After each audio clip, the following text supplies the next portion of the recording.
भैया, देश दुनिया के सब अवधि प्रेमियन का अजय की तरफ से राम राम। हम हाजिर हन मीडिया डिक्शनरी का अवधि रूपांतरण लेके। अब आज है 124वां टर्म। वो टर्म है टेक्नोलॉजिकल डिटर्मिनिज्म, यानी तकनीकी नियतवाद। यह एक विचारधारा है। ये बतावत थी कि टेक्नोलॉजी की बहुत बड़ी भूमिका है समाज परिवर्तन में, या यह कही जाए कि निर्णायक भूमिका है। अब यह निर्णायक भूमिका एक तरफा है, यानी टेक्नोलॉजी तो प्रभावित करी और समाज नहीं कर रहा है। अब यह टर्म का सबसे पहले अमेरिका के समाजशास्त्री अर्थशास्त्री विद्वान थोर्स्टीन वेबलन थे। यह सिद्धांत आधारित है कार्ल मार्क्स के प्रसिद्ध सिद्धांत पर, जिनका कहना है कि जब टेक्नोलॉजी बदली तो उत्पादन के साधन बदलत है, और उत्पादन के साधन बदले से सामाजिक संबंध बदलत है, यानी समाज का ढांचा पूरा बदल जाता है। यही का इस्तेमाल करके कहा गया कि भाई जब टेक्नोलॉजी बदली तो समाज में सब चीज़ें, अर्थशास्त्र समाज का, राजनीति है समाज की, संस्कृति है, मूल्य है, सब में बदलाव होता है।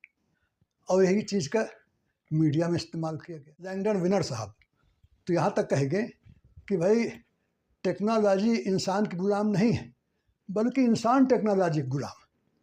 और मीडिया में इस्तेमाल करे का सबसे बड़ा जो श्रेय है वो दो कनाडियन विद्वान के जाते हैं, एक हैरोल्ड इनिस और दूसरे मार्शल मैकलुहान।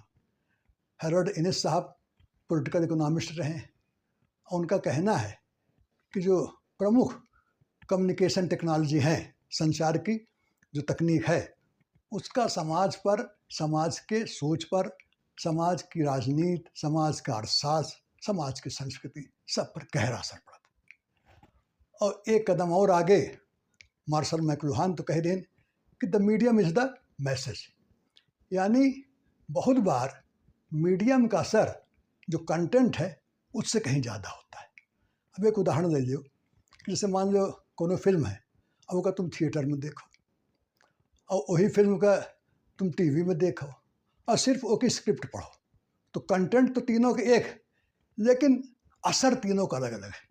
थिएटर में देखियो तो उससे ज़्यादा प्रभाव पड़ी, स्क्रिप्ट पढ़ ले हो तो पर कम प्रभाव पड़ी। तो यह यहाँ पे मार्शल मैकलुहान कहें। लेकिन अभी तक तो ये थ्योरी यही कह रही है टेक्नोलॉजिकल डिटर्मिनिज्म कि यह समाज पर एक तरफा प्रभाव है, यानी समाज कुछ कर नहीं सकता है, टेक्नोलॉजी का गुलाम कह दे। लेकिन एक ये आलोचना भी हो रही है कि भाई यह इतना आसान नहीं है, सामाजिक परिवर्तन ये बड़ी जटिल प्रक्रिया है।